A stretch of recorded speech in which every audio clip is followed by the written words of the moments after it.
Bring the book, bring the proof. Make it make sense, America, make it make sense.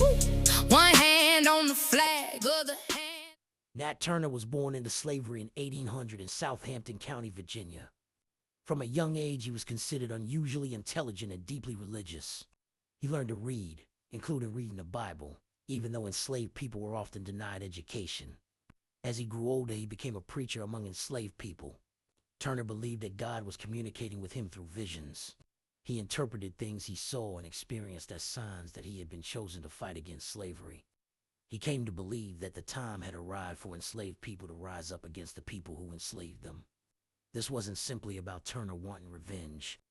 Slavery was an extremely violent system in which enslaved people could be bought and sold, separated from their families, forced to work, physically punished, and denied basic freedom. Turner and those who joined him believed that they were fighting against that system.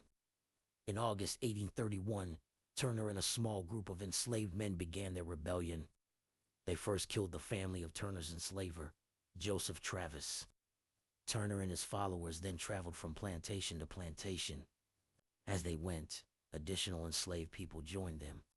Their numbers grew to roughly 70 people at the height of the rebellion. The rebels were trying to reach a point where their movement would become large enough to defeat the forces sent against them and ultimately destroy slavery in the area. They also took weapons and horses as they moved. The rebellion, however, was extremely short. White militia forces and other armed groups were quickly organized to stop them. The rebels were eventually defeated and many were captured. Some were killed during the fighting or afterward. Turner himself managed to escape into the woods. Turner remained hidden for about 2 months. He survived in the woods near the area where the rebellion had taken place. Eventually, he was discovered and captured in October 1831. He was taken to court and charged with conspiring to rebel and leading an uprising. Turner was convicted and sentenced to death. He was hanged on November 11, 1831. And this is where the story becomes especially disturbing. After Turner was executed, historical accounts say that his body was mutilated and his skin was removed. Parts of his remains were reportedly taken and kept as souvenirs. There are accounts describing his body being cut apart, and traditions surrounding what happened to his remains became part of the story passed down about Turner. There are also accounts claiming that some people ate portions of his body. The claim has been repeated in historical and oral accounts.